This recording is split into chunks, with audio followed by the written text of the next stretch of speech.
People join the military for all sorts of reasons: educational benefits, new job skills, family tradition, but defending your country always seems to be a part of it. I was in high school when 9/11 happened, so I think there was this sense of patriotism. I wanted to do something that was pro-America. If I was going to go into the military, I didn't want to be hanging back on the edges. If we were going to go to war, I wanted to be in the middle of it. I did want to serve my country. I wanted to do my bit. I was very proud to be a soldier.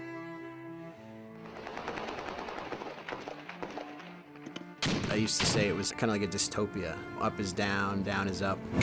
We're told we're fighting this mission for these reasons. We don't see it on the ground.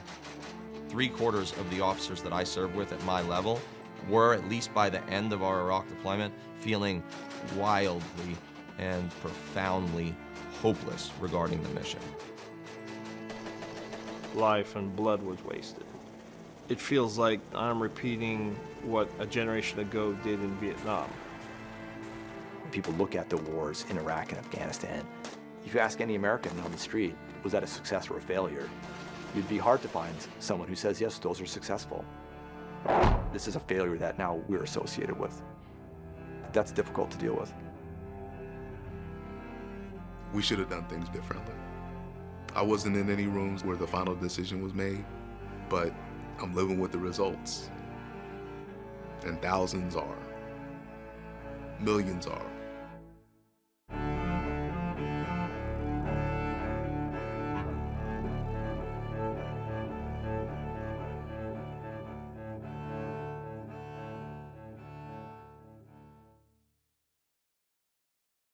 Today, our fellow citizens, our way of life, our very freedom came under attack in a series of deliberate and deadly terrorist acts.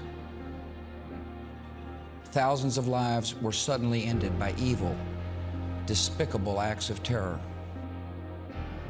The pictures of airplanes flying into buildings, fires burning, huge structures collapsing, have filled us with disbelief, terrible sadness, and a quiet, unyielding anger.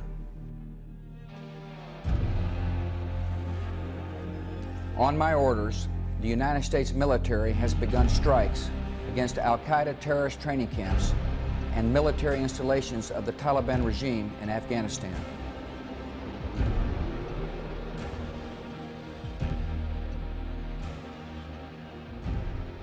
From the moment I joined, I specifically chose a position in the Army I knew was a combat role. I very much wanted to go to Afghanistan. I wanted to be a part of what I considered to be a justified reaction to the terrorist attacks. Once the war started and the towers came down in my city, right, New York, what I wanted was to go fight. Once I was at West Point and once I was in the military, I chose a combat arms job because what I was seeking was combat. My whole objective was to show force to the enemy and let them know that the world will not put up with their issues. In 4 short months, our nation has comforted the victims, begun to rebuild New York and the Pentagon, rallied a great coalition, captured, arrested, and rid the world of thousands of terrorists, destroyed Afghanistan's terrorist training camps, saved the people from starvation, and freed a country from brutal oppression. In 2010, we knew that the insurgency was still strong there. They're doing terrible things to the population, and we were going there to continue to protect them, to try to build the infrastructure, export democracy there. So people still felt good about it. It seemed like a very clear-cut mission to me at that time, that we're helping the people of Afghanistan, that we're destroying an evil regime and rooting out al-Qaeda, an actual terrorist organization.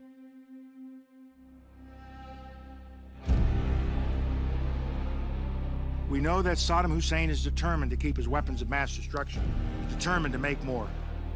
Leaving Saddam Hussein in possession of weapons of mass destruction for a few more months or years is not an option. Not in a post-September 11th world. I definitely trusted Colin Powell. I was fully convinced that there was the ability for Saddam Hussein to use weapons of mass destruction against the U.S.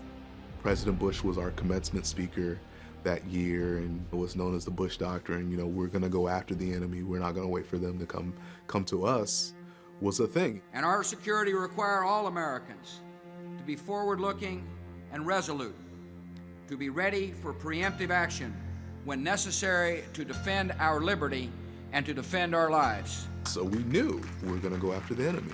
Iraq was our enemy. Afghanistan was our enemy. And I had a sense of patriotism that my leaders weren't going to lie to me, and that they also took a lot of responsibility for where they were sending our military to.